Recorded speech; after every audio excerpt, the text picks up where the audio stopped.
See, when I walked out that gate, I looked straight, leaving prison behind me, leaving the streets behind me. See, my mother always told me that my past would always find me. See, I had been looking for a job for almost a year and ain't nobody hiring. But I'm glad that they done banned the box, but it's that empty block on my resume that seems to be whispering. He done been to the penitentiary. And they told me to forget my past and change people, places, and things if I really wanted to change.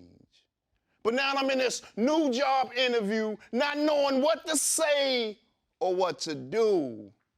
So I say what I've been taught. I'm a hard worker. I'm a fast learner. And I'm dependable. And she just leaned over and said, "Sir, what you talking about? That ain't what we looking for. We looking for somebody with expertise in sales." So I smiled on the outside, because in the inside, I'm yelling, "That's the reason that I went to jail." But once I was able to tell her what I knew about sales, I got the job. See, they say when things go wrong, we revert back to what we know. But there's some skills from my criminal past that are indeed transferable. See, they say when things go wrong, we revert back to what we know. But there's some skills from my criminal past that are indeed transferable. Like when it's hard to find a job, maybe teaching entrepreneurship would do the trick. See, I had a business in my past. It's just my products and my services, they weren't legit. But once I made that switch, the products that was legit, like publishing my own books and producing my own scripts, then I was able to implement services like working with returning citizens and kids who are at risk. See, I've been in those shoes, so I know what they stand to lose, but I also know what they stand to gain if they completely understand what's at hand. And I ain't saying that this is the master plan, but if we work together, we can reduce the amount of incarceration. Because see, they say when things go wrong, we revert back to what we know. But there's some skills from my criminal past that are indeed transferable. Like from the 1st through the 15th, I learned supply and demand. And I also learned branding and financial investments. And I ain't saying this, ladies and gentlemen, to boast and brag. I'm just saying maybe there's some skill sets that you and I didn't recognize that I had, that increase the opportunities that exist. Because now I'm traveling around the world speaking about a past that I was told that I should forget. See, they say when things go wrong, we revert back to what we know. But the reason that I'm successful today, ladies and gentlemen, is because what? Thank you, ladies and gentlemen.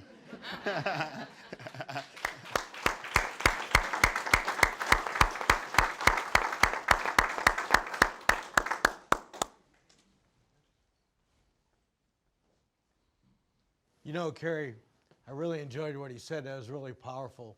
But he didn't mention any of the statistics that we're dealing with. Like that there's 12,000 people a week releasing to our communities across the nation? You know, she's right. My release date was 8 years and 4 days ago. Or what about the fact that 2/3 of people getting out of jails and prison have a substance use disorder, but only 10% of those people are going to get any kind of treatment? You know, she's right again, because 2 times I returned because I couldn't get treatment. Or what about that 77% of people get rearrested for a new crime after they're released from prison within 5 years? Only took me 3. I went back twice. What about that on any given day, there's 2.1 million people incarcerated in our jails and prisons, but yet every year we only award 1.8 million bachelor's degrees? What's that tell you about our society? Where are our priorities? Makes you wonder. You know, as Carrie was mentioning those statistics, one thing about statistics are they're dehumanizing. It's mathematics. There's a young man here, we were talking mathematics.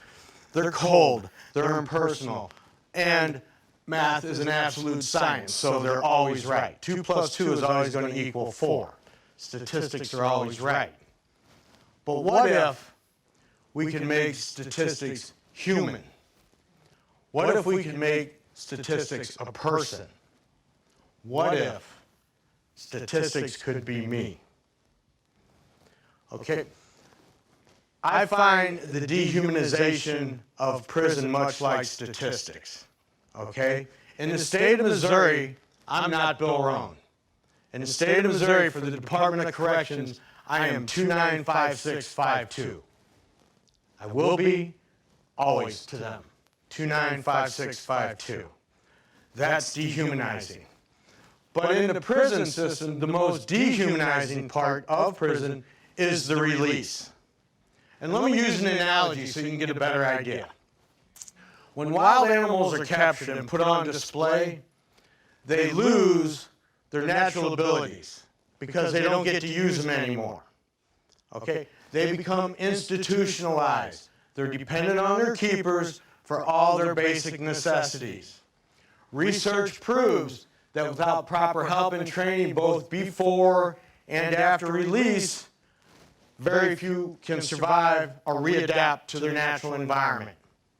Many die. Sadly, many die. Many more must return to captivity to survive.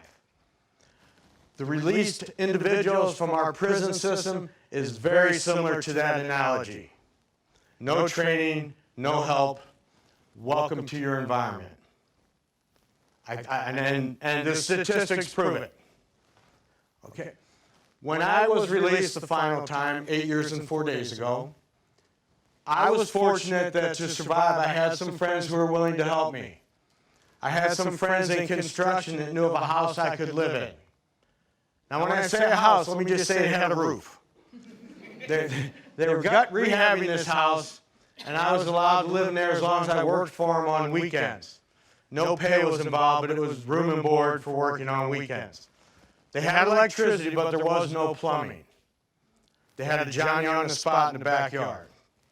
And when I really had to, I would either walk down the street to the 7-Eleven, or eventually I was able to make a deal with the neighbor that in exchange for, like, let's say cutting his grass, or taking the garbage out, or painting a room or something, I was allowed to use his shower once a day, on his schedule.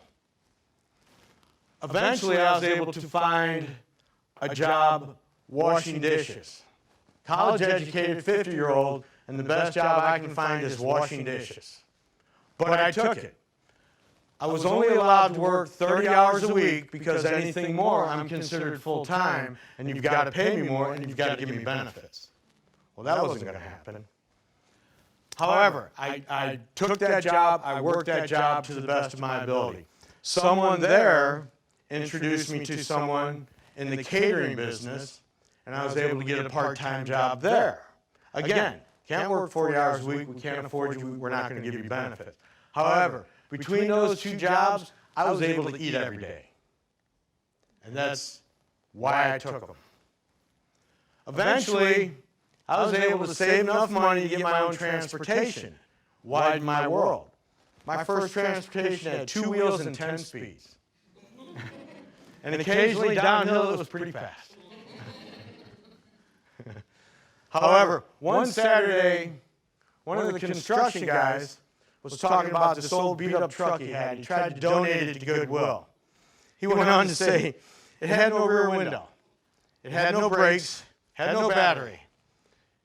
The exhaust system was in no way a system at all.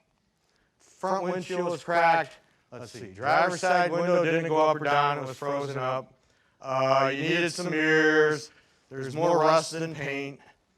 On and on you went. Well, okay, you see this coming because you're an intelligent crowd. I did the only logical thing I could think of. I bought that truck. But obviously I didn't have enough money to even buy that truck. So I struck a deal with him that I would work full-time for him. And in exchange, every week, we would put that money towards fixing that truck up to make it so that it could have plates and I could actually use it. So that was my first full-time job.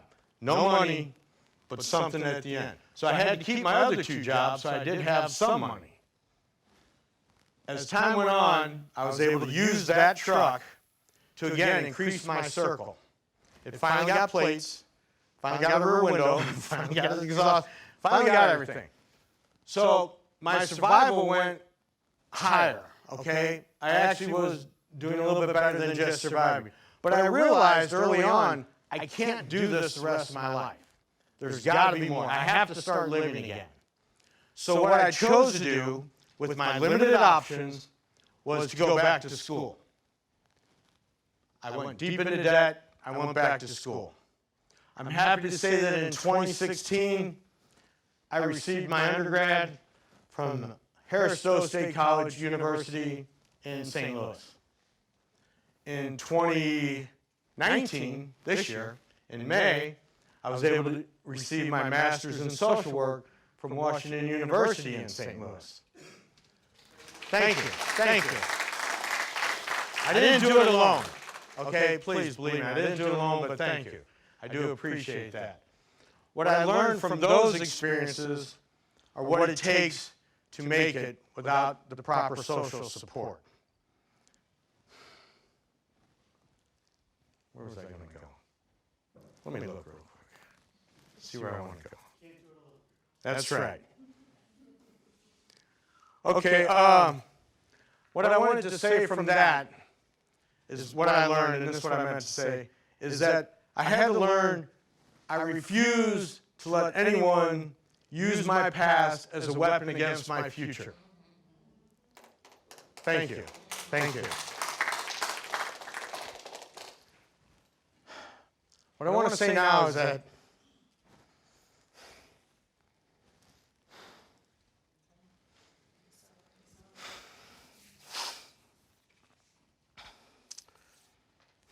my parents couldn't be here tonight. They both passed away in 2009. I didn't get out of prison until 2011. So if you do the math, they don't know any of this. They didn't see any of this. I live by 3 tenets now. I help those most in need. I'm part of the solution, not part of the problem. And I try to honor my parents' memory.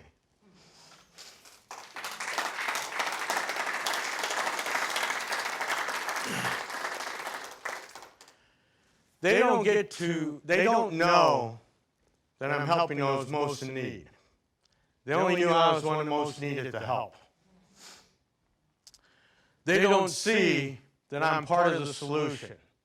They only saw I was the problem. Thanks to Florida State University, the Institute for Justice, Research and Development, and the small part they allow me to play, I'm able to honor their memory every day. It's really not enough. They deserved a lot more. They deserved a lot better. Here's what I know. When the day comes that I'm reunited with my parents, my only hope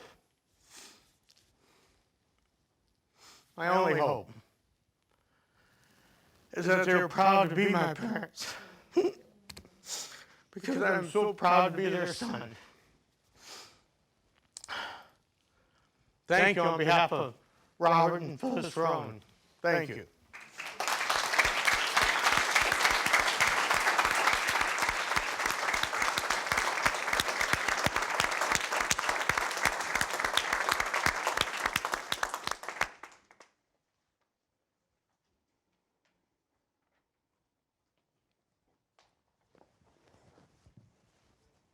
I have spent my entire adult life trying to help bring hope to people that are getting out of prison, to the families that lost them to incarceration instead of to treatment, to the children that lost their parents.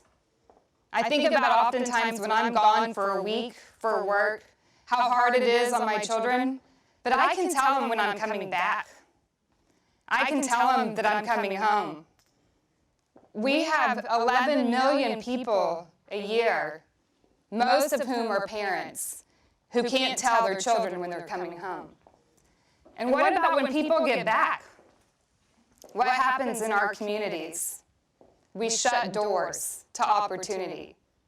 The major institutions in our communities say if you have a felony conviction, if you've been to prison, if you've been to jail, we don't want you.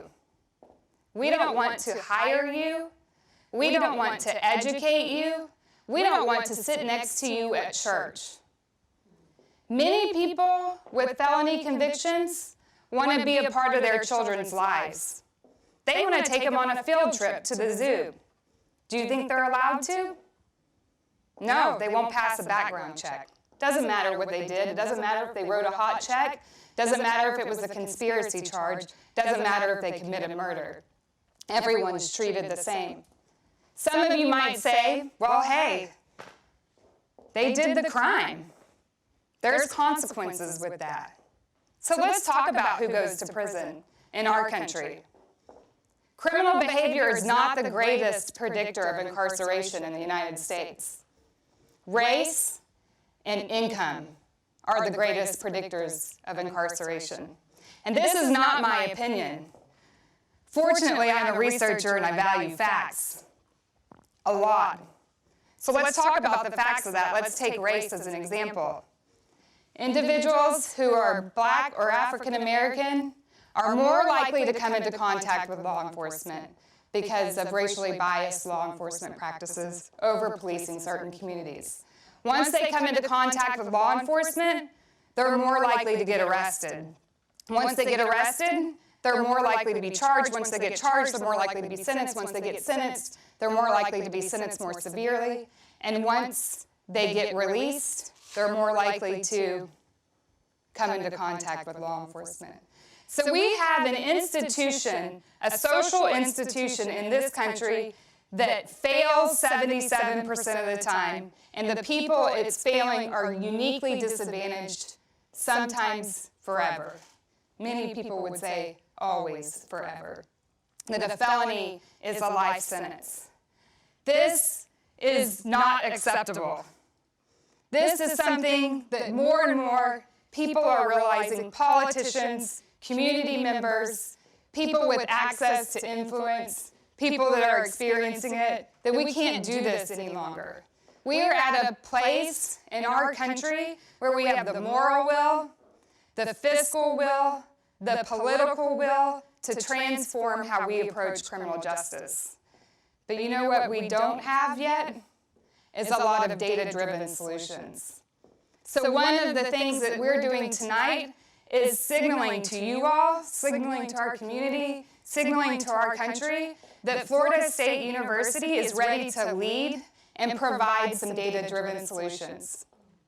So we have a group of scholars that are partnering with community members, that are partnering with other organizations, that are partnering with people like Lamont and Bill, and saying we're going to bring all of our best knowledge, all of our best resources together and try to fix this problem. So how are we going to fix this problem? Well, when you put a lot of computer scientists, medicine researchers, nursing researchers, information and communications researchers, you come up with some pretty cool ideas, I think anyway. So one of our ideas is we have to acknowledge what the current state of things is. We have to acknowledge that when individuals come home, they often don't do well because our institutions have blocked them. So we have to intervene on the institutions that these individuals return to. But because we've caged human beings and stripped them of all of their dignity, removed them from their family, from their resources, from opportunity to develop their own skill sets, to develop their own psychological well-being, we have to prepare these individuals too so that when we do create opportunities in our communities, they can have access to them and do well and thrive. So what we're going to do is we're going to work with 7 urban and rural counties and suburban counties around Florida. We're going to identify people releasing to those counties and start working with them on the inside before they release.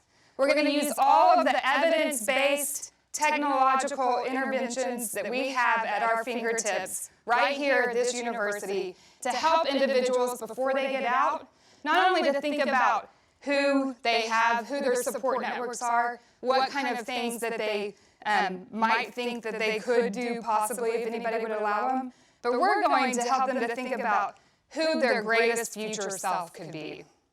What would they need in their communities to access or to have opportunity to reach that greatest self? Then we're going to help them practice using virtual environments, virtual reality, to practice what that future self might look like. If they have learning disabilities, reading limitations, we can work with them on that too. And help them get prepared for who they can dream to be, not who they think they're going to be allowed to be. And then what we're going to do is use social network analysis. So we want to understand who the community is from these individuals' perspectives. And we have technology, we have methodologies that can allow us to do that. So we will get to know the public from these individuals' perspectives. We'll identify what employers they might work with, what institutions of higher education they might want to access. And we will intervene with those institutions to start opening doors. We can similarly use virtual reality applications there. One of the things we know about evidence for reducing implicit bias, reducing stereotyping, is that proximity, exposure, and familiarity helps to reduce bias and open doors. We can help people to understand virtually what it might be like to be in the other person's position. What kind of successes might actually happen. We can help them to understand the impact of not having opportunity on our children, on their children, on our communities, because we know that incarceration doesn't work. We know that incarceration makes most people worse. We know that incarceration tears apart families. And you know what we're doing? We're not only fixing problems that currently exist, we're preventing future problems with this proposed solution.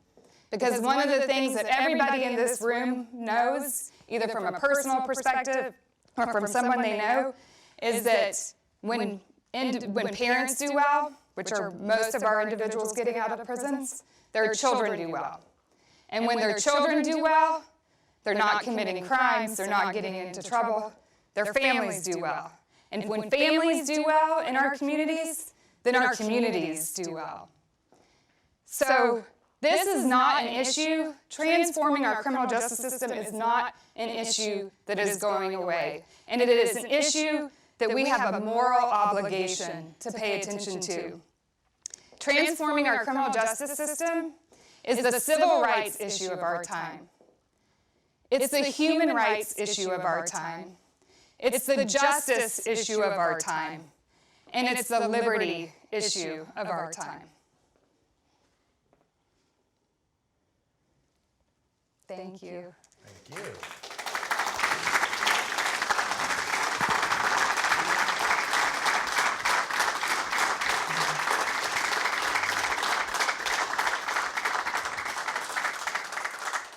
So, Bill, I met you 4 years ago. That's right. And Bill was at a leadership training that was being delivered by formerly incarcerated individuals to other formerly incarcerated individuals to help them to lead in this movement.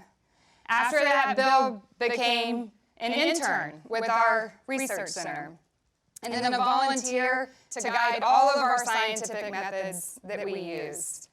And then he became a student, a master's student at a top-ranked school of social work, and now he's an employee here at Florida State University. And I'm so excited. Writing programs. How about that? Exactly. I'm so excited to be connected with you. I'm so lucky. Very So lucky. lucky. And Lamont, my joy and wise guider. I met Lamont 2 years ago at a fundraiser, and although I'm quite comfortable talking in front of people, I was really nervous this day. And I wasn't exactly sure how I was going to convince people to hear the message that I needed them to hear and to behave in a way that I needed them to behave. And Lamont was just standing next to me at a reception. And I just was drawn to him and started talking to him, and he gave me all sorts of excellent advice. About an hour later, I saw him on stage. I had no idea that I was talking to the star in the room. And it's been a joy to see each other quite frequently around the country ever since.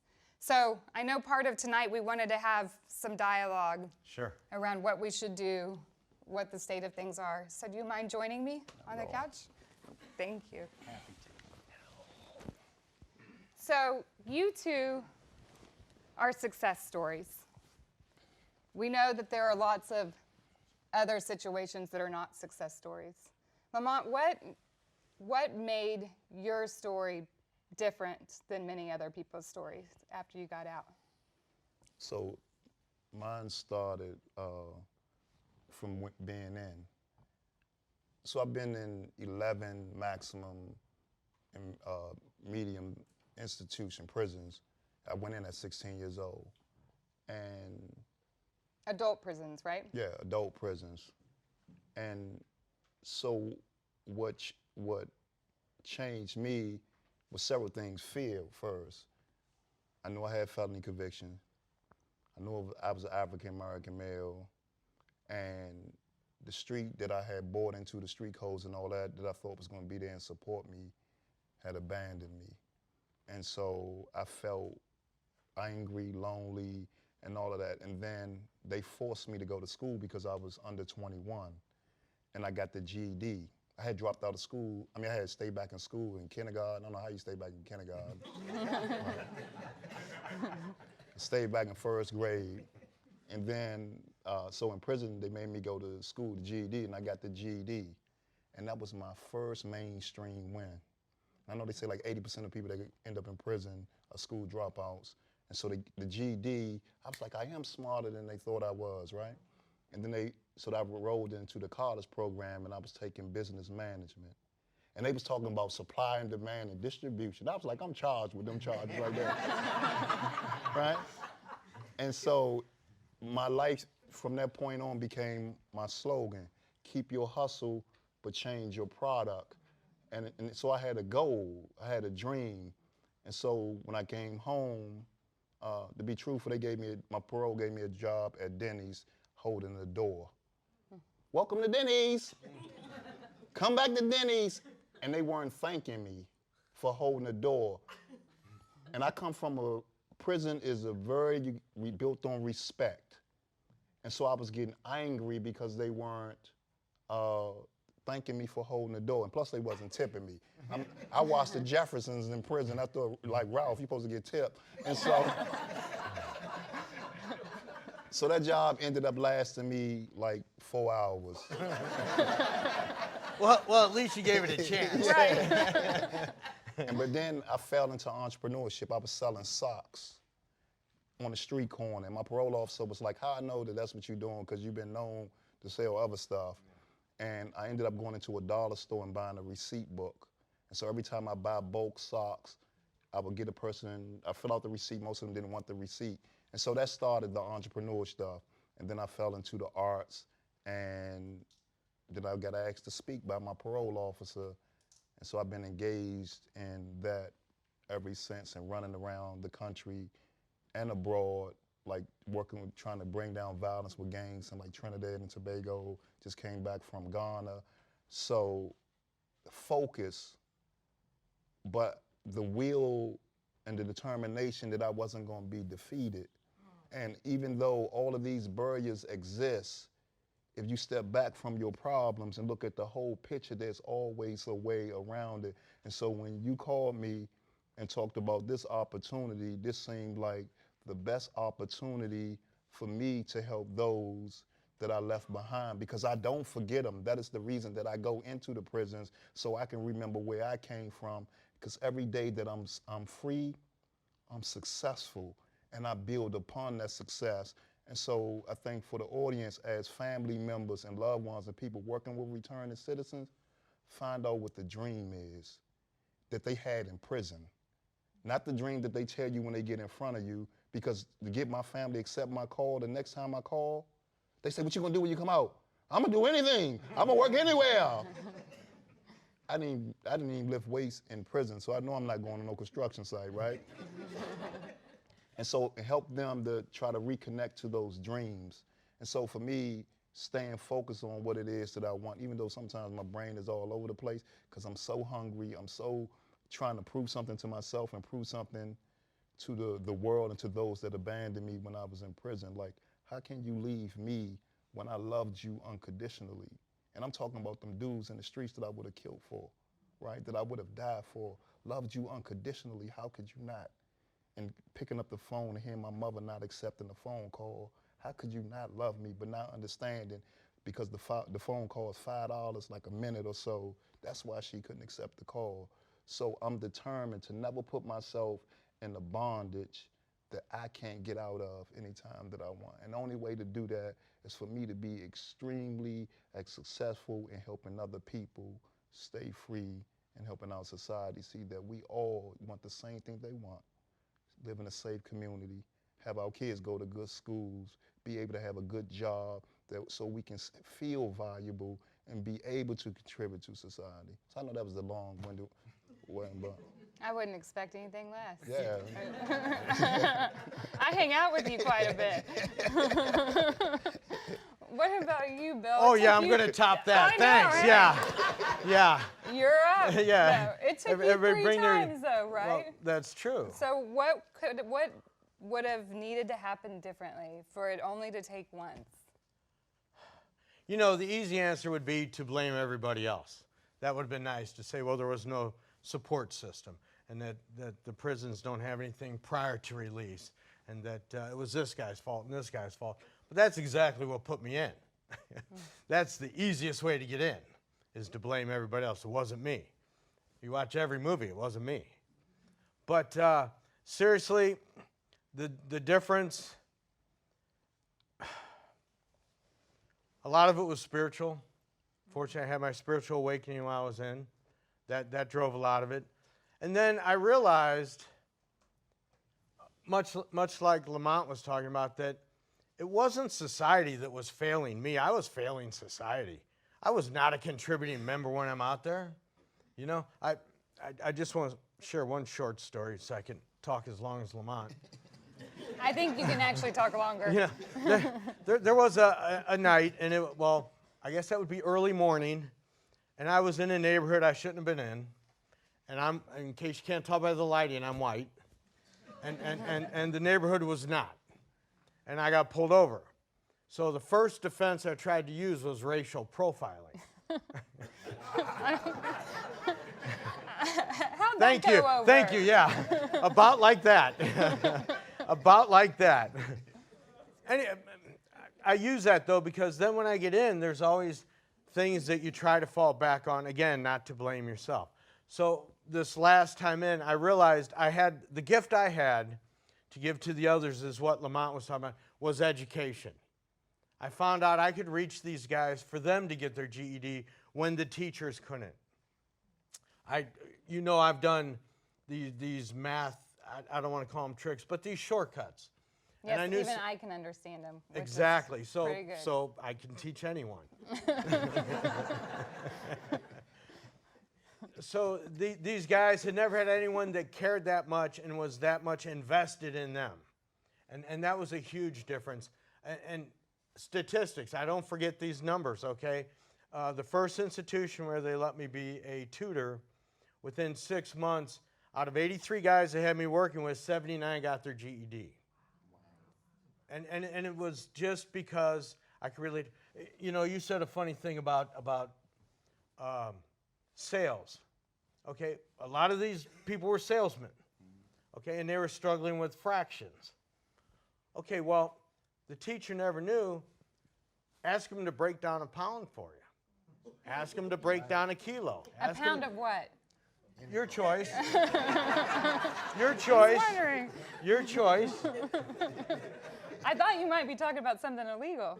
Oh, no. Okay, just making No, sure. I wouldn't do that in front of all these people. Or a kilo, or an ounce, and then put cut on it, and now break it down.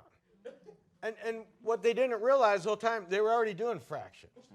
They were already doing percentage. Then you go, okay, how much were you getting for each part that you had?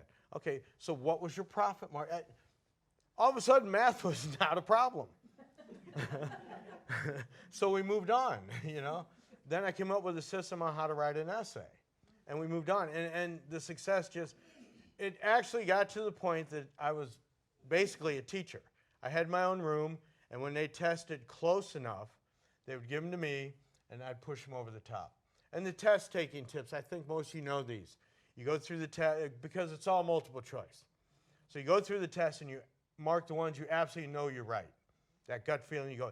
And then you make sure on the edge of the column to mark that that's the one you mark, so that when you come back, your dots aren't off.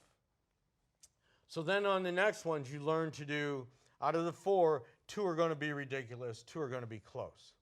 Then with some of the test-taking tips, you know what you're looking for with the odd, even numbers that I show. And so then you answer those. And then at the end, well, hello, it's random time, because you want to answer everything.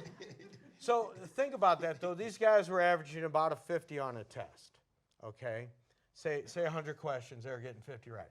Okay, so when we went through the test-taking tips, you go through right away, they knew maybe 30 right away, okay? So then you go through the next round where you've taken a 1 in 4 chance, made it a 1 in 2. So you kept teaching them math, too. Exactly. More fractions. So, but what you're talking about and what Lamont was talking about is 2 individuals that had wound up incarcerated, you two, and then you had an enormous amount to give back to people, to help other individuals thrive, and to give back to our communities. You're obviously both really talented. And you also are like many people who are incarcerated that take full responsibility for what they did and aren't trying to blame anybody else. But you talked about barriers in communities, barriers in our major institutions, and how no matter what, even taking that approach, neither one of you go a day without wearing your incarceration history. Oh, should I talk about Kentucky now? I wanted you to talk about your daughter. Oh. Okay, I'm going to cry again, but okay. And her comfort level. Okay. Well, for the first 15 years of my daughter's life, her dad was a drug addict. And you don't realize the damage that you're doing because you think she's young. She doesn't know. You know you don't come home, and then you don't come home for a couple years, and then when you do come home, they wish you hadn't. So on this final release, my daughter has been growing into a young woman. And we've had some discussions, and I had an opportunity to do a speech in 2016, and it was some of what you heard here. And I asked her beforehand how comfortable or uncomfortable she was going to be with me letting basically everyone in the community know that I've been incarcerated. And her response was, I'm okay with people that I don't know knowing. But I don't like people that I know knowing. You did it again. So, and I tried to explain, well, I can't draw that line. That line's not able to be drawn. I'm either going to own it, and I do. I own my past. I'm not proud of many parts of it, but I absolutely own it. And I'll give her credit. She said, well, then you need to go ahead and tell your story. And she's accepted what's come her way from it. So, Bill, so that reminds me, well, 2 things. That reminds me of how society looks at us when we come home from prison, right? Don't want to be associated with us. When they think of been to prison, they see the mug shot. And they don't see the men and women that we have become on the inside. And so even with, like, I'm sorry that you had to go through that with your daughter, but I think she didn't see how your experience made her a stronger, focused, expressive woman, and that your experience didn't take away, shouldn't make her feel shameful that people that she know that you've been through that. Because you're an amazing guy, right? And it doesn't make her less of a person because you made your mistakes as an adult. And so I'm glad that she had came around to accepting that it was something that you had to do, but I think you should definitely let her know that she didn't follow down the path that you did. Because I think it's, Thank God. what they say, 70% of kids with incarcerated parents end up in jail. Yeah. And so because of your mistakes, she made better decisions. She became a protector of her life, which you would want your child to do, right? But just let her know that if it's not a shame for her to carry. The only person that can own or feel shameful about anything is you, right? But you not standing in shame. You standing in power, and encourage her to continually stand in power, because she is power. She's a representative of you, but she is not the reflection of your worst mistakes that you made in your past. And so that makes her unique, that makes her beautiful, and that makes her worthy of conquering the world right along with you, because that's what you're gonna do.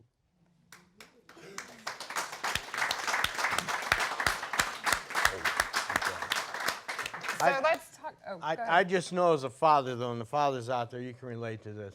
You don't like to see your children suffer, much less when it's your fault. And that's been the hard part. That's been the hard part to reconcile. And part of her suffering was related to the stigma of being incarcerated. Absolutely. Right? Yeah, she did nothing wrong, yet I guess you could call it collateral damage. You know, she comes along with what her father did wrong. And that's the hardest thing for me to reconcile.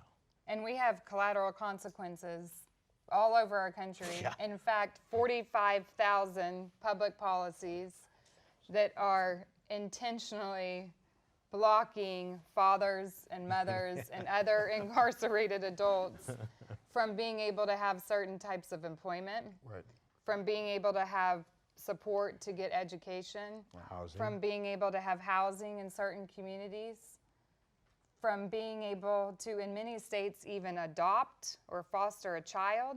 Or vote. Or vote. Bill here, everybody should know, is moving to Kentucky as a part of our research team to help advance the work there. And in doing so, he's giving up his right to vote. Wow. Because in Kentucky, you lose your right to vote for a lifetime as a result of a felony conviction. We are hoping to change that. Oh, no, we don't. So, We are hoping to change that while I'm there. Yes, it's going to be the bill. The bill. The bill. It's going to be Bill's bill. And Yep. we happen to have some government support there. We do. Around that too. So let's talk about changing things and the proposal that I outlined tonight that you all are part of, that the FSU community is pursuing. What's so different about that proposal? What's so innovative? The part of it that I really appreciate is the pre-release. This is where you need to, I've always said to the guys, I work on the inside too, just like Lamont, that it's not the failure of the plan, but it's the failure to plan. Lamont had talked about you have to have a plan, and I make them write it down. Everybody has a great one in their head, okay? But I make them write it down so that at least we have a starting point. Then I make sure that they have as much education as they can get and as much services that are offered while they're in there. Then we try to make the connection to the services and people that are available when you do get released. We try to make that a smooth transition. They love to use that phrase. It's a smooth transition because it's anything but. However, it's I don't know, it's like paving over, I don't know, Mount Everest or something. It's still going to be rough. But the point is, the more ease we can get you out into society, and the more protection and support around you, the longer you can stay out. Right. Some people up to 8 years and 4 days. So what I like about it is that you assemble individuals with all kinds of backgrounds and perspectives, and that it gives everybody an opportunity to think outside of the box, because they're already outside the box thinking. So when you brought all of us together, it's amazing the things that we're coming up with. Virtual communication, using social media, using art, using all of these different mixtures that aren't really introduced into the criminal justice space, except for in small parts. But I think some of the most critical things, it's like Bill said, working with them behind that wall. But there's also a lot for you all to do. I don't know how many of you have a family member or somebody that you're close to that's in prison, okay? And one of the biggest barriers for me I see is that first 3 months of coming home, right? The family is excited to see them, throwing little party celebrations, right? That second month, because we come home, we eating everything, we take long baths because we don't take showers. I'm sitting in that water with bubbles and ducks and everything, right? For hours. And then that second month, you like, Lamont, can you slow down on these long baths? Because I got a water bill, right? You take a bath, then you take a shower. Well, and then they want you to share the food. Right. And so then it becomes slow down on that. Yeah. And then by month 3, it's like, I thought you said you was gonna go work any kind of job. Yeah. Now we feeling like you policing us. Yeah. Right? And so now we don't wanna, we get anxiety when we ready to come into the house, so we don't come into the house. And all it takes for us to go where we know, because some of those people still there. They got gray hair, but they still there. And we see a transaction or something that so simple and easy, and we remember. Maybe I can snatch me a quick $20,000 and move out of my mama's house. But we still doing the old stuff we used to do, and the police grab us within 6 months. And now we back in the penitentiary. The other thing that I want you to take away with, do not buy, they don't need Jordans, they don't need $100 pants, they don't need $100 shirts, because you setting the bar on what the minimum they expect to wear. So if you can't afford Jordans and they can't afford Jordans every month, what you think gonna happen when them Jordans you bought them get scuffed up? They want some new Jordans. And so simple, small stuff create risk. And so those are some of the things that we're gonna bring to the table when we moving forward, and working with employers, because employers, insurance companies, right? Because you're not just getting an employee, somebody that you're gonna have to train. In prison, we work. We go to school. We up at 6 o'clock in the morning. Like it or not. Want to or not. Like it or not, we're up every day at 6 But we're learning stuff. So say like a trade like barbering. I learned how to cut hair. And then I get a master barber's license. And then I get released. And I can't get a professional license to cut your hair. Because of public policy that doesn't allow you.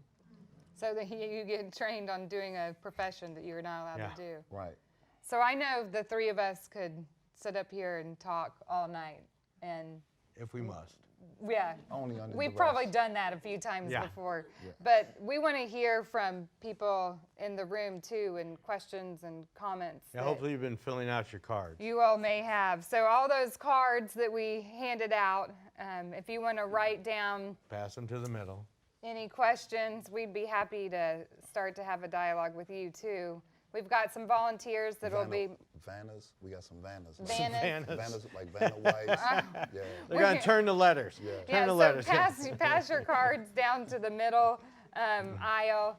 We're going to have our Associate Director with the Institute for Justice Research and Development select some of the questions. Maybe we'll get to all, maybe we'll just get to a few. We'll see how it goes. And I want to, while you're passing your cards down, I just want to thank you all so much for taking the evening to be here with us tonight. Thank you to the 100 and change working group. There are many members in here tonight. There's many members that aren't here tonight. And thank you very much to the Institute for Justice Research and Development team members that have worked really hard in collaboration with others to really make this work. And I'm saying all the thank yous, so you guys need to say something. They don't like to be told what to do. Yeah, no. We did that for years, we were told. Right, yeah. exactly. No, I really appreciate everyone that came out. I mean, this is Florida. There's always nice weather. There's so many other things you could be doing. You know, in Missouri, we would hold this in January because there's nothing else to do. It would be the only place above freezing. So I appreciate your commitment to hear about the program, or if you are already part of the program, your recommitment to be here tonight. We appreciate that's what we feed off of, okay? We need to know that we're making a difference and that people are believing in what we're doing so that we can keep moving forward too. Thank you. So I just want to thank you for being able to see you all. I know that there are others that are in the fight. And because this is going to be an uphill battle. This has been in place for centuries, right? And there are a whole lot of things that we're going to have to break through, like you said, race, economics, and just changing and shifting mindsets on both sides of the wall, the prisoners as well as the community. And with your support, with your help, with your determination, and what you want for your community and what you want for your life and future, if we demand those things together and we hold each other and we hold those that make policies, that if we hold them accountable, then we can get things changed and not watered down so much. But it's going to take us to be determined that this is what we want for our life. Even if you don't know somebody that's been incarcerated, you're connected to somebody, because there's like 70 million people walking around that with convictions. So it could be your neighbor, the person that owns the store, the person that dropping off your food, people that you love that just been so hiding in the dark because they're ashamed that if they tell you what they have been through, that you'll judge them for the rest of their life by a mistake that they done made that isn't a representation of who they are. So I appreciate you not only for just being here, but for the changes and the decisions that you have made with your life to make your life better. And I just ask you to continually spread who you are, because we all need a little input from somebody else, because you never know the hole that's inside of me that your experience can fill. So that's what I wanted to thank you for. I would like to add one more thing before we get to questions. Vote for those who aren't able to vote. Absolutely. Yeah. Thanks. Let me start real quick by thanking all three of you for this beautiful evening, for your vulnerability on stage. Honored to be colleagues with you all, honored to be working with you at the Institute, honored to have met you in DC. Carrie, you inspire us every day, so thank the three of you very, very much. First question. Bill commented about the smoothness of the transition. What can we do as a society, as a community, to help felons re-enter society? If there was one thing each of us could do starting tonight, what would it be? Wow, awesome question. Picked up on smooth transition too. Okay, I would say the one thing you can do is find a program or an organization, preferably a nonprofit, that is working with them and see how you can help. And get the knowledge so that what you're doing is positive. Lamont. 2 for me. You know, I'm extra, right? So 2, if you have a family member or a loved one that's incarcerated that you sending money to, add some conditions to that, right? It shouldn't be just getting money without programming, right? If he ain't have a GED, he ain't got a college degree, and they got that stuff in that institution, or they got some trades in there and they not getting that, then say, why should I be giving you my money when they got a kitchen, even though the food is terrible? But add some conditions, because that holds them accountable. And one of those programs that they end up in can actually change their life. Other thing, like Bill said, get involved with organizations, but a letter, ladies and gentlemen. In total, I did 11 years in prison. And there have been years straight that two people in the cell, and the guard would come to my cell door at count time. This is when they usually pass out mail. And he would look in, count me, and give my cell buddy some mail that was sent from family. That was the most broken, because you know, in prison they give you 3 outfits, and one of my outfits, y'all ever been in a prison, they usually come out with the creases in? That's because not because we ironing, that's because the outfit is underneath the mattress, and we sleeping on it. So I stopped lifting my mattress all the way up because the outfit almost like it became a part of the metal, right? And so a letter can inspire somebody. A letter can give hope. You could have sent me an envelope with nothing in it, and I'd have knew that you was thinking about me. Yeah, I never had a visit. On weekends was visitation, and I never had a visit. A visit goes a long way too. And I would add too, if you have the power to hire people, actively recruit individuals with incarceration histories to give them an opportunity that somebody else might not give them. And as for all the educators in the room, actively recruit people with incarceration histories into your Masters of Social Work program. Hey, how about that? I hear that works. It did. All It right, did. all right. So, What else do you got for us? I'll look into that. So Yeah. we're not saying hire them blindly, right? Right. Remember transferable skills? Some of them don't know that they have that skill. Like when you teaching them math and he pointed it out, the first thing that we usually say in the life of crime, that I can sell you anything, Yeah. right? That's superb customer service skills. We know marketing, we know branding, we know, so we're not just saying just hire. There are skill sets that haven't been tapped into by the greater community that they know very well. They just haven't been able to, keep your hustle, but change your product, right? So give them an opportunity, and you can dig a little bit, because what they know is profit. If I don't know nothing else, I know profit. I know this. Yeah. You guys answered a lot of other questions on here, which speaks to your ability to read a room very well. Question for Bill and Lamont now.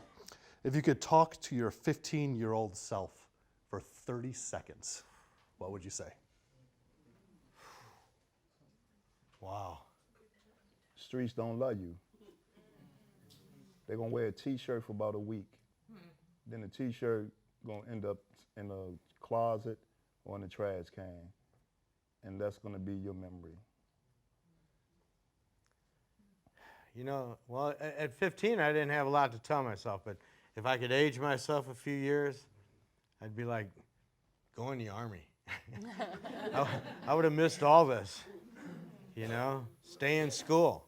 That would have been a good one. Yeah, I think stay in school, because I wouldn't have been very good in the Army. I tried the Army. Yeah. When they found me guilty, Okay. I was trying to go in the Army. They was like, no. Yeah, that's a little late. going Yeah, to a that's a little late. different Yeah, institution. I think maybe I should have stayed in school then. We'll go with that one. Yeah, I'd change my answer. My final answer is stay in school. Carrie, Yes. what motivates you to do this work? Alleviating human suffering. Oh, that's so professional. I know. You're supposed to say helping people like Bill. I don't need any more bills in my life. I can't keep up with one. No, I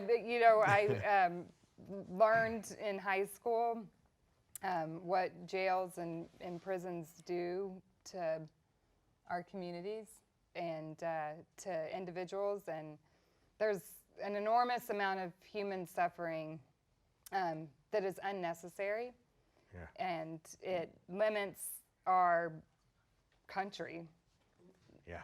in what we could actually achieve. And I learned about it when I was a junior in high school, and I could never turn away from that knowledge. You got another question for us? Lots. Some of them are really similar. Given our country's deep racial inequities, do we really have the moral will to transform the prison system? I'll go. Okay. I think it depends on who our leadership is. I've seen some amazing new people coming into focus nationally. And I think that's, again, it reverts back to the vote. If that's apparently the only way we can change some of these things is with the vote. And there's some strong people that have made a difference in a short time. And I think you need to be more active in your community on what all the planks are in a platform. Okay? And Lamont's touched on this several times. I can't believe there's anybody out there that doesn't know someone who's either incarcerated now or has been incarcerated or has had involvement with the criminal justice system. Okay? So the people coming in that want to represent you, they also have people, they know people that have been involved with the criminal justice system. So don't let them be silent about it. And that's the morality of it. And I'll speak to that too. The moral will, given the deep racism in our society, is it's not only black and brown people that are incarcerated. We have, over 60% or more of the incarcerated population are white individuals. But it's not just, I don't know how much you can intertwine those two, the moral will. Where we're seeing the moral will is people are starting to learn as a result of media campaigns, as a result of documentaries, as a result of music, as a result of technology, as a result of not being able to be in a room without having many people in that room have an incarceration history. That removing people, putting them behind bars, caging them like animals is not something that we want to be known for as a country. There's a huge movement among Christian communities saying that they believe in a second chance. There's a huge movement among all sorts of religious communities that are saying that it's morally wrong to give people a life sentence for something like stealing $500 pair of sunglasses. Which people do. That's a felony conviction in many states, and people are branded with a felony.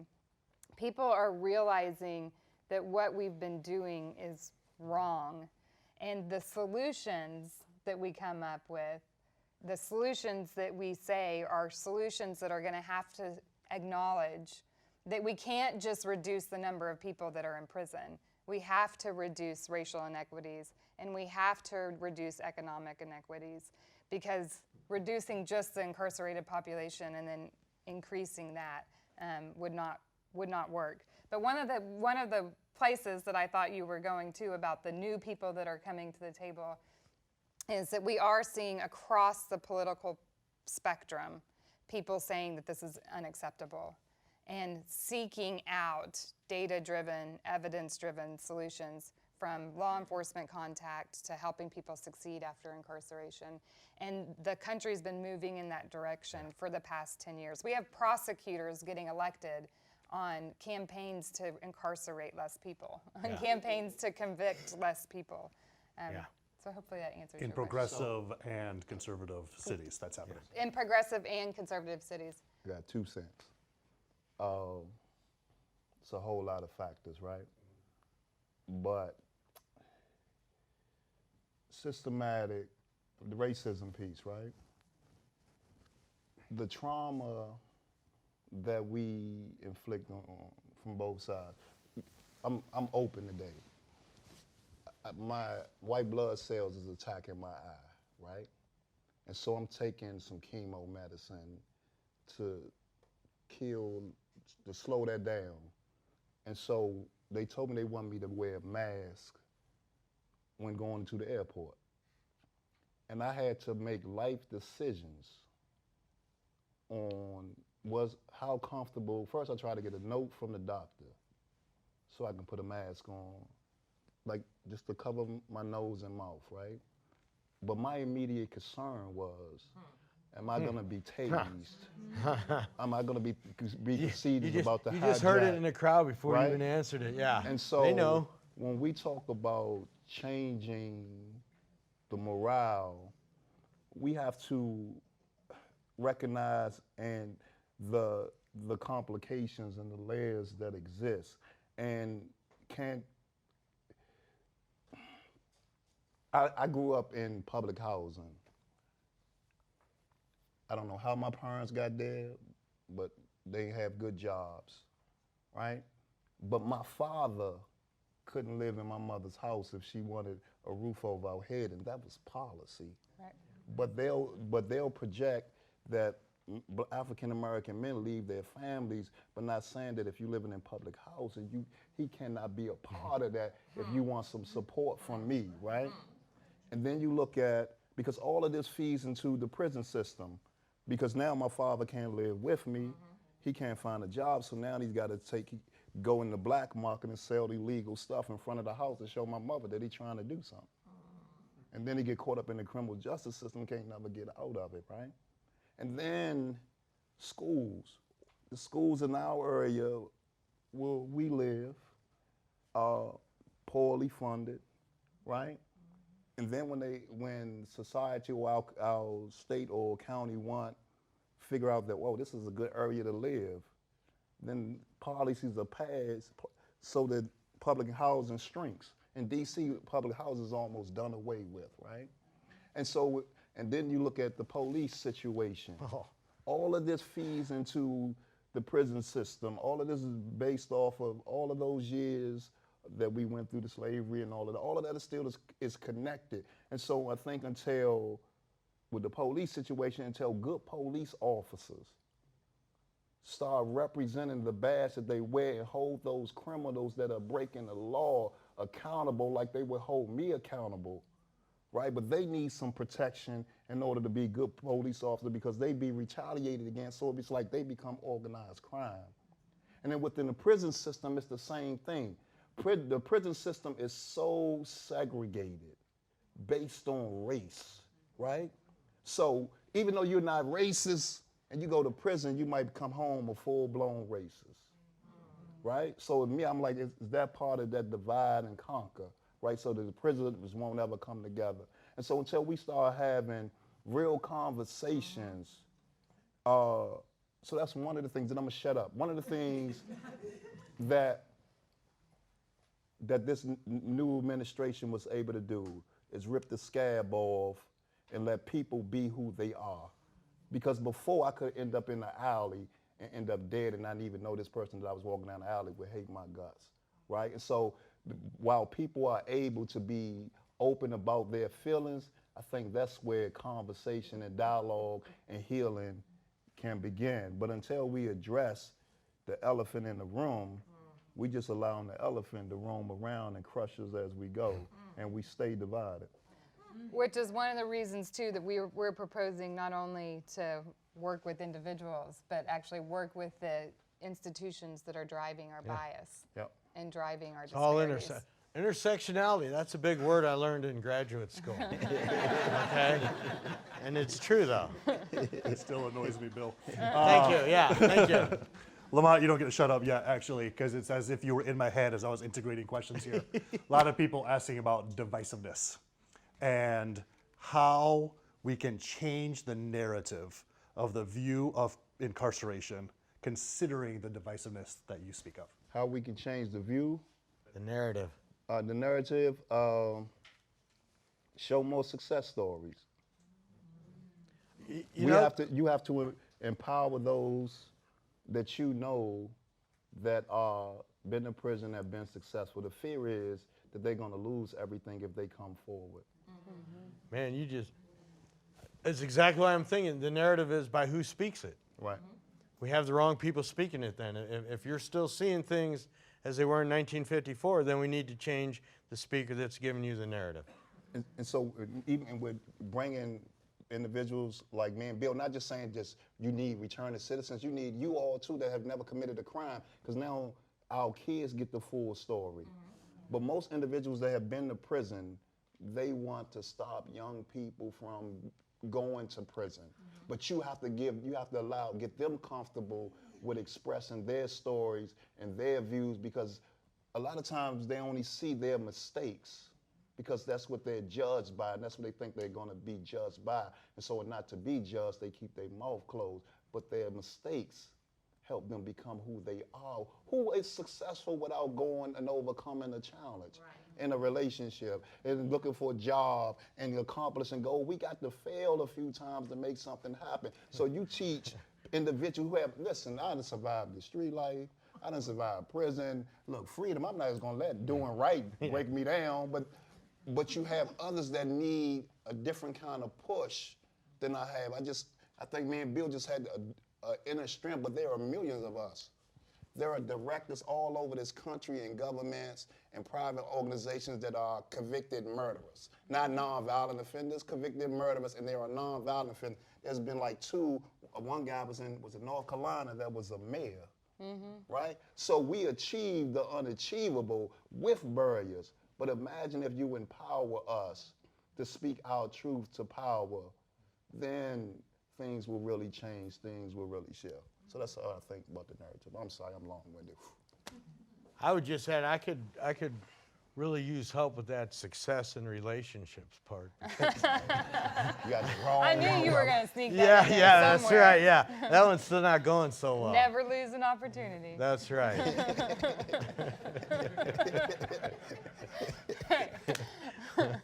How can people on the outside be allies to those on the inside to really help them in this process? Find out, so always start with you. What you needed for your life, for you to become who you are, despite the barriers that existed in your life. A fight, despite the underlying or disagreements you had with your parents. And what did you need to succeed?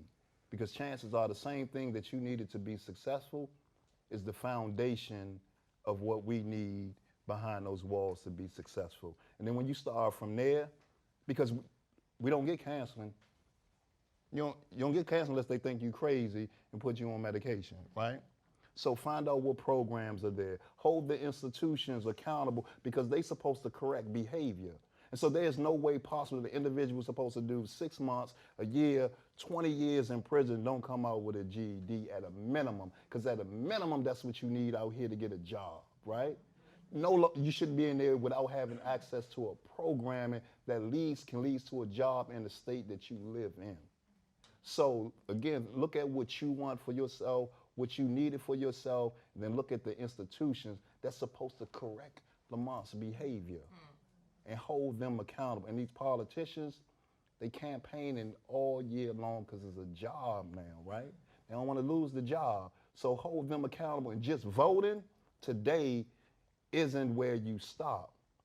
You got to get involved in policy. You got to hold the politicians accountable and stop allowing them to come into your community when it's time to get a vote again.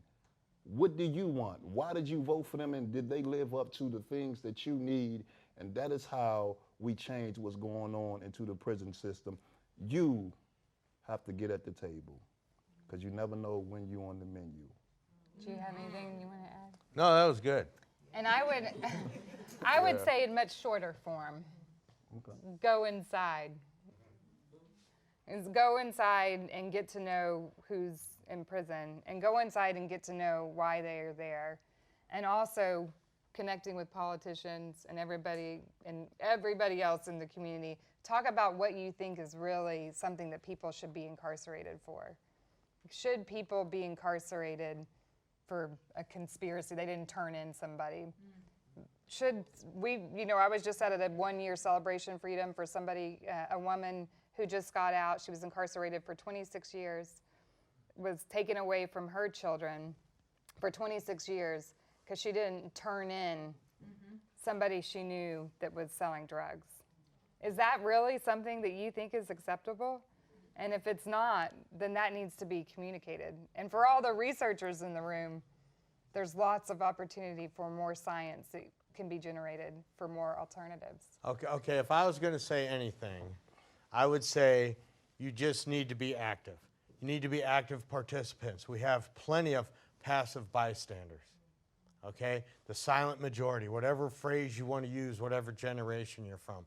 If you're not actively trying to change things for the better, then you have to accept what there is. I'm sorry. That's the short and sweet of it. I'm sorry. I got one more. Some people need to go to jail. Lamont Carey was one of them. I went from a drug dealer to becoming extremely violent. And I probably had maybe 18 months before I was gonna get killed in the street, right? Or within that 18 months, I was gonna probably kill a lot of people. So some people need to go to jail, and I was one of them, and that's just being truthful with you. But what happens to individuals like me in prison helped create the person that I became, right? And so now I'm more engaged in saving lives and then hurting lives. So change is definitely possible in the worst of us. But again, a lot of these institutions, well, not a lot, too many of these institutions releasing people from prison that they haven't really tried to help transform. And so you want your community safe. It's part of your responsibility to make your community safe. You want the stoplight up, right? Fixed. You want the pothole fixed. You want your neighbors whole too. So. Last question. The last theme Come on. I know, really? I'm sorry, Bill. Oh, man. The last theme that I'm seeing here is, are there differences in needs for women who are released from prison compared to men? So there's differences between men and women, right? So the obvious answer is yes, in some ways. But one of the places where I think that we fall really short there is we think about only women in prison have been traumatized. Only women in prison have children. But that's not exactly what plays out. That's not what the research actually shows us. What the research shows us is that 98% of people who are incarcerated have had extreme lifetime traumatic experiences. And it's not always at the hands of their family members. In fact, it's often not at the hands of their family members. It's for men and boys. It's in their adolescent stage, which, by the way, neurobiology shows us that that's the most vulnerable time for boys to have a traumatic experience. For girls, it's usually sexual trauma, and it's usually in childhood, which is their most vulnerable time to have a traumatic experience. So there are similarities and differences, but we can't just say only one type of negative event happens to one gender or the other. The equal percentage of males and females have children while they're incarcerated. And most fathers, like most mothers, were active, contributing members to their children. So we have to be really careful when we think about who deserves what and what's different for each gender. I don't know what you two want to say about that. Don't talk about women issues, though. I was just going Just kidding. I think it's hard to become clear. I don't really know a whole lot about women, so. Don't say that after you're looking for opportunity. Yeah, but so for me to go forward and think I have solutions for them, no, not going to go there. What do you think, Lamont? I mean, I haven't seen the data. I just know from me going inside of women institutions, they really be concerned. I mean, just like men, but a lot of the women that I've come in contact with had their kid in custody. And so the battle for them is how do they prove that they're worthy enough to get their kids back? And a lot of times the men focus on how do I come home, get me a job, and be able to contribute. But I haven't seen a whole lot of how do I come back home and get my kids back. So I think a lot of the women, the priority is how they come home and get their kids back. And so how do we help them through that? So trauma, I think I'm in therapy, right? Probably the scariest thing I ever done, probably the best thing that I've ever done, because I have been in this cold of silence from these street codes and prison codes that it's unmanly for me to show any vulnerability. But once I got free, I got free. And trauma, not just the trauma before prison, but the trauma in prison, Right. right? And so we need, like, actively, how do we introduce therapy in prison, yoga, things that's gonna, you know what I'm saying, help us find inner peace, or creative arts, right? One of the biggest, we're doing a program in the Baltimore prison. It was 2 gangs beefing against each other. They got this thing smashed on sight. When I see you, I'm dealing with you violently. And so they brought me in. And what we were able to do is work with the individual groups and eventually get them to program together. But the thing that really decided, that gave them the thing that they was gonna be friends or try to be friends or whatever, was art therapy. So art isn't just entertainment, it's transformative. That's how I built a career off of art, right? And so trauma, if we don't address our trauma always whispering in our ear every time something go wrong. So we need balance with that. And medication isn't the cure for trauma, because we see that when they put people on medication to cope in prison, get home, they got 30 days worth of medication and the medication gone and they cuckoo for Cocoa Puffs, right? So we got to figure out how to address trauma in a real way. And I think if we can help diminish the trauma or that people carry around, we can change some of the actions that they take. And I think that will decrease the crime, incarceration, and just the ability to smile, because most people been in prison, we don't smile, right? Still working on that. Right. So help us deal with our trauma. You help us get our smile back. Thank you so much, Lamont and Bill. And we're so excited My pleasure. to be collaborating with you, the FSU community. You know, you're on the wrong side of the mirror there, Alice. I'm the one that's been given this tremendous opportunity that, you know, through the grace of you guys, so Thank you. thank you. Thank you all for being here.